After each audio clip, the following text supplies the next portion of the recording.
बोध गया साहरिया DJ RFI music Nawada Ramharshi बंधुआ रखे बोलेगे छाउड़ी कावन टेम्पू वाला तो रास्ते भाड़ा न लिखोगे छाउड़ी।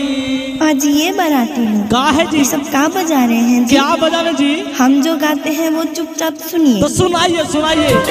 Presented by Akash Music Films Bodhgaya. DJ RFI music Nawada Ramharshi बंधुआ आइला बरतिया वाहिनी के काहे लाइला जी। यही सब सुनाने के लिए बोल रहे थे अभी, आप ही बताइए। आज ढेलावे आइला बरतिया वाहिनी के काहे लाइला जी। लाइला से लाइला बराती भड़ुआ संघवा में नाचैला जी। आज कुला खाना दान के दुल्हवा इज्जत डूबैला जी। आज हाथी घोड़ा कहीं के दुल्हवा टेम्पू से चली आइला जी। अच्छा साली जी तो हमरो सुनिए। आज ढेला बे अलियो जी साली डीजे लेके अलियो हे।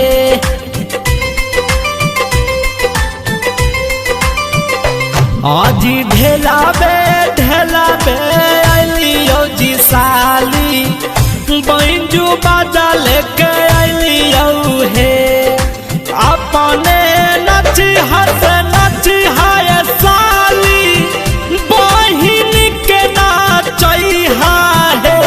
आहे ढेलावे अलियो जी साली डीजे लेके अलियो हे।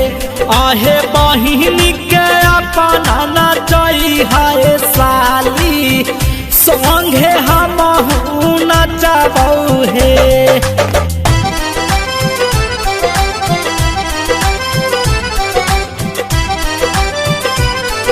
Presented by Akash Music Films Bodhgaya.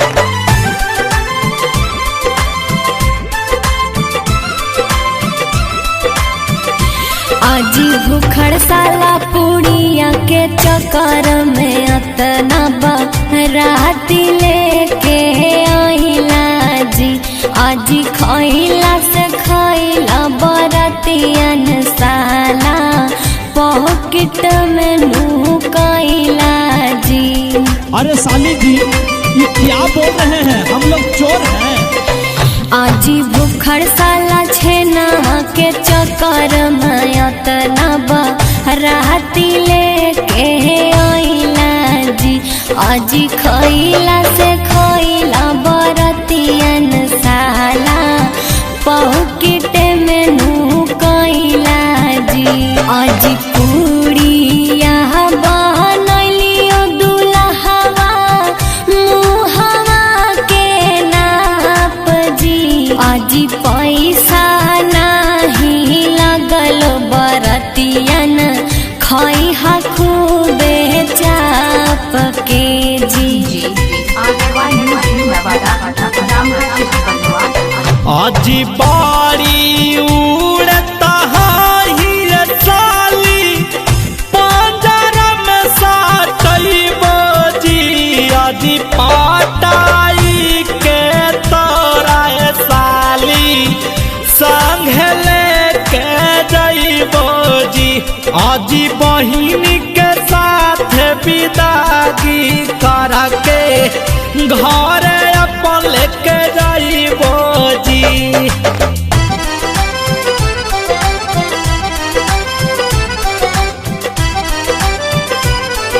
Presented by Akash Music Films Bodhgaya.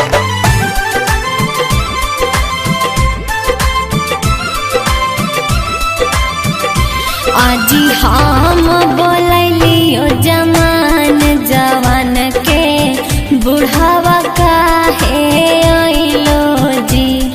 आजी के नेहको समाधि भरुआ साला गाँव के हसल को जी आगरवान म्यूजिक नवादा रामहाटी बलुआ आजी हम बोलियो जवान जवान के बुढ़ावा काहे आइलो जी हाजी कहने गेलो लड़का के चाचा साला नामवा हसल को जी आजी हम बोलियो गोर गोर के करियावा काहे आइलो जी आजी मार सलाइया सटा करिया ठा काहे आइलो जी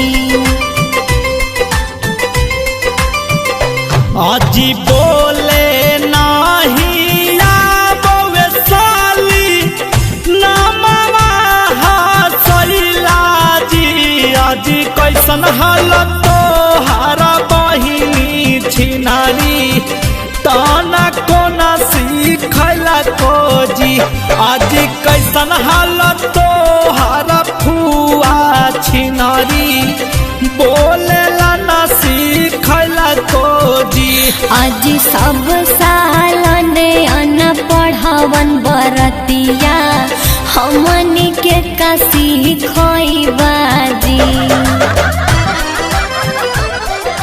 DJ RFI म्यूजिक नवादा रामहाटी बलुआ